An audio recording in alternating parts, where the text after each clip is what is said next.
കഴിച്ചു. ഇനി അത് ചായ കൊണ്ട് കൊടുക്കട്ടാ. അടുക്കളയിലോട്ട് ചായ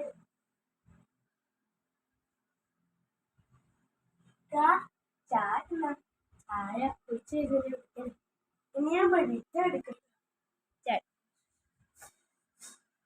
സമയത്താത്ത രാവിലത്തേക്ക് എന്തായി? ഓ ആ ഞാനാണെങ്കിൽ സുബൈ നിസ്കരിച്ച് എണ്ണീറ്റ് ചായ കുടിച്ചു. ചായ ഇക്കാക്കോട്ട് കൊടുത്ത് പിന്നെ ഇവിടെ ഒരാൾക്ക് എന്നിട്ടും എണ്ണീക്കാൻ പറ്റുന്നില്ല. വേറെ ആരാ? എന്റെ മരുമോന്. എന്ത് ദൈവമേ, കെട്ടിച്ചു വിട്ട് വെള്ളല്ലേ. അപ്പൊ നമ്മള് പറഞ്ഞാൽ എന്താ? കുറ്റം. ഉമ്മ ചായ എടുക്ക്. എടുത്തതോടെ ടേബിളിനോട്ട് കൊണ്ട് വെച്ചേക്കുന്നത്. ഇനി അടുത്ത് കുടിച്ചാട്ടാ. അങ്ങനെ പിന്നെ ഞാൻ പോകട്ടെ. ഇനി നിങ്ങളെ ഇറങ്ങിലായിരിക്കും. ആ രമണി, നീ പോയിട്ട് വാ. മോളെ, നീ ചായ കുടിച്ചോ? കുടിച്ചുമ്മ.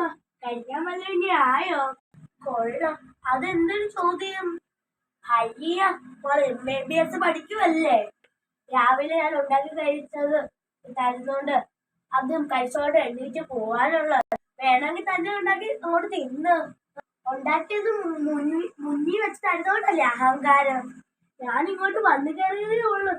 അന്നേരമേ എന്നെ ഭരിക്കാൻ തുടങ്ങിയോ?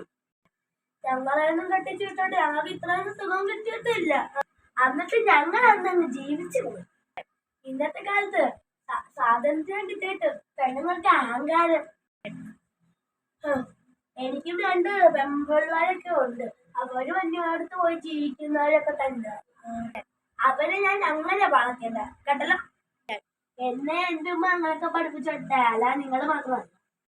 എന്നിട്ടാണല്ലോ ഞാൻ ഇതൊക്കെ കാണേണ്ടത്. കുഞ്ഞുമോളെ, ഞാനൊരു കാര്യം പറയട്ടെ. നീ നന്നായി, ഞാനും നന്നായി. ജീവിതകാലം മുഴുവനും ഒത്തൊരുമയായിട്ട് പോകാനുണ്ട്. ശരി ഉമ്മ, അല്ലെങ്കിൽ നമുക്ക് അങ്ങനെ പോകും. ഹായ്, അസ്സലാമു അലൈക്കും. ഇന്ന് ഞാൻ ചെയ്തതെന്ന് പറയുമ്പോൾ എല്ലാ വീട്ടിലും കണ്ടുവരുന്ന ഒരു അനുഭവമാണ്. എന്റെ ഈ വീഡിയോ ഇനിയും എന്റെ നല്ല നല്ല വീഡിയോസ് വരുന്നതായിരിക്കും.